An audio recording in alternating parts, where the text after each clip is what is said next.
विदर्भ प्रांत के माननीय संघ चालक जी, नागपुर महानगर के माननीय संघ चालक, माननीय सहसंघ चालक जी, उपस्थित अन्य अधिकारीगण, नागरिक सज्जन, माता भगिनी तथा आत्मीय स्वयंसेवक बंधु,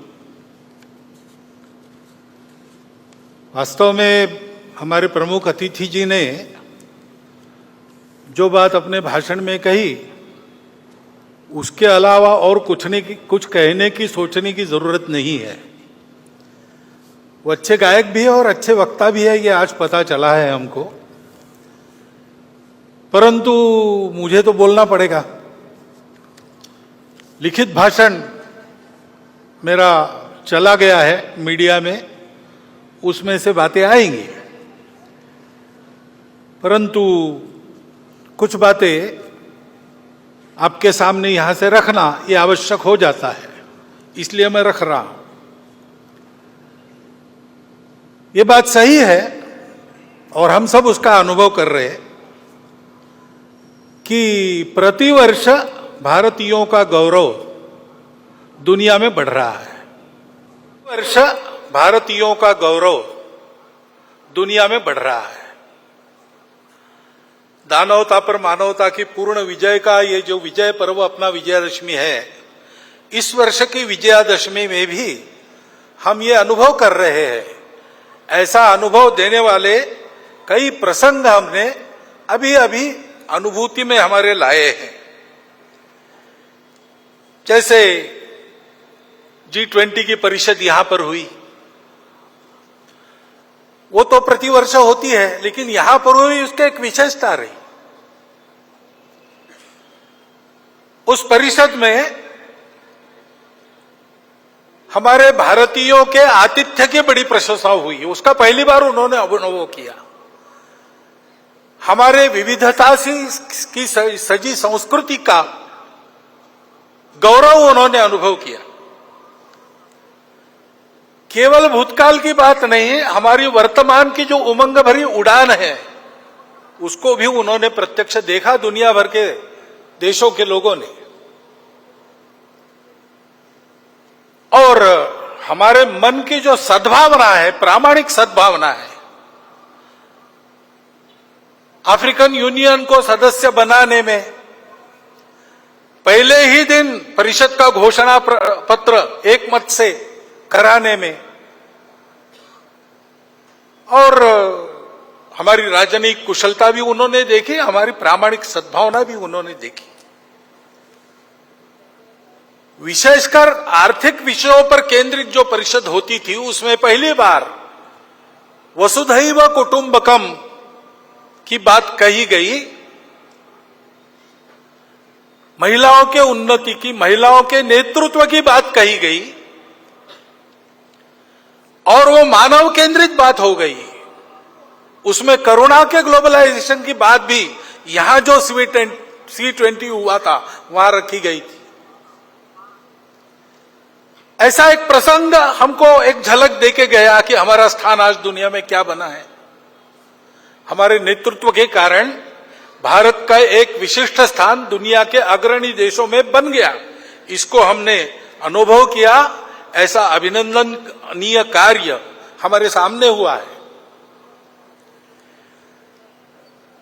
और केवल उसी इसमें नहीं, हमारे खिलाड़ी भी इस बार आशियाई खेल हुए। 100 से अधिक, इस भाषण को लिखते तक 107 पदक, 28 स्वर्ण, रौप्य पदक 38 और 41 कांस्य हमारे खिलाड़ियों ने जीते। हमारा देश सब क्षेत्रों में आगे बढ़ रहा है, ये हम देख रहे हैं। आर्थिक स्थिति भी हमारी, हम 5वें नंबर पर 10वें से ऊपर उठकर आ गए इकोनॉमी। डिजिटल टेक्नोलॉजी का हमने उपयोग किया गरीबों के कल्याण में, सारी योजनाएं नीचे तक पहुंची, उसके लाभ, ये सारी बातें हमने की।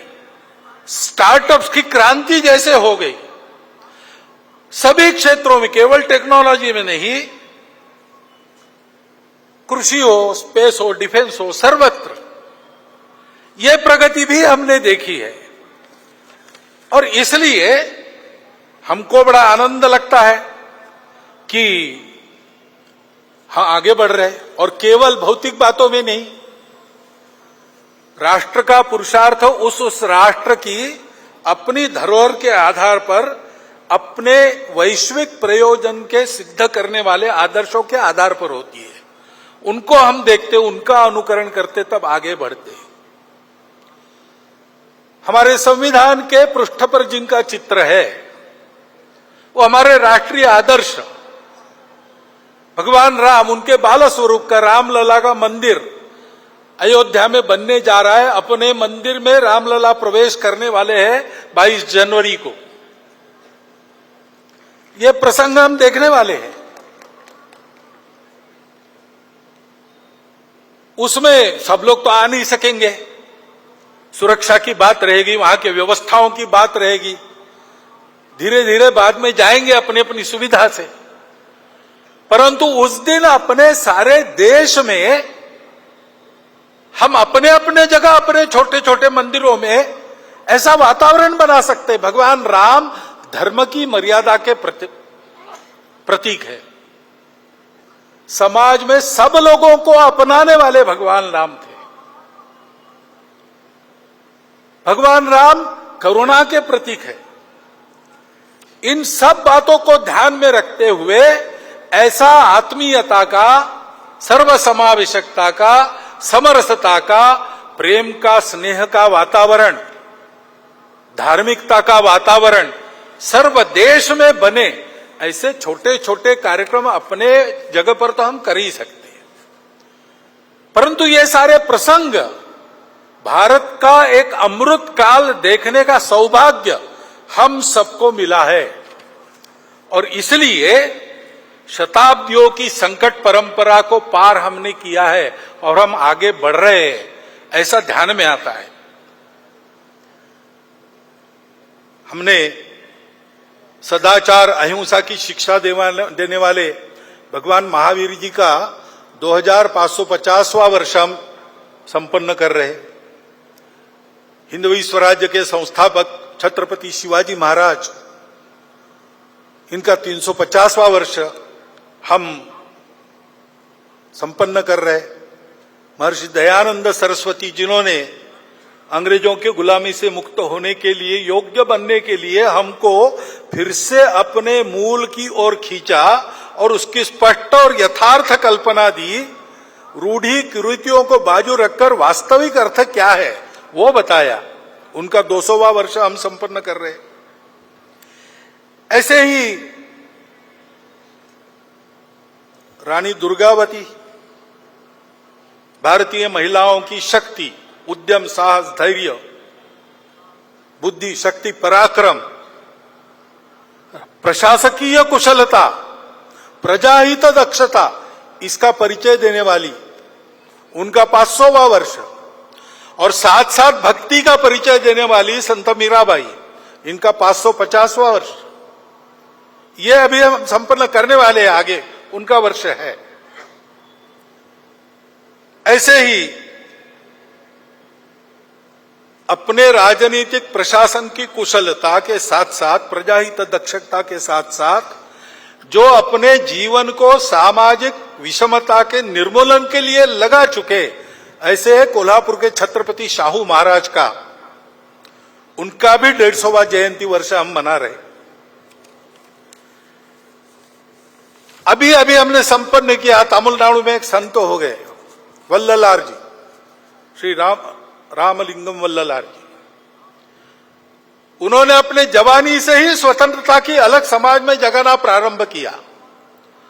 उन्होंने कहा कि हमारे देश में जो दरिद्रता दिख रही, भूखे लोग दिख रहे, वो अंग्रेजों के गुलामी के प्रतीक है, और उसका उपाय मैं करूंगा। तो उन्होंने पहले अन्नदान प्रारंभ किया।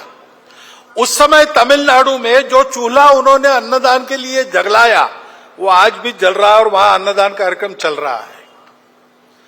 आध्यात्मिक सांस्कृतिक जागृति के आधार पर सामाजिक समता और स्वतंत्रता का संदेश देने वाले वल्ललार जी की भी 200वां वर्ष अभी संपन्न हुआ, अक्टूबर में पूरा किया। इन सब महापुरुषों के द्वारा हमको ये संदेश मिलते हैं सामाजिक समरसता के, स्व के गौरव के, अपने परंपरा के, दुनिया को देने के लिए हमारे पास क्या क्या है उसके।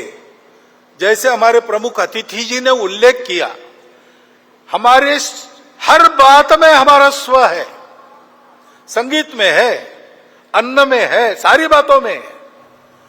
उसको दुनिया को देने का समय आ गया है।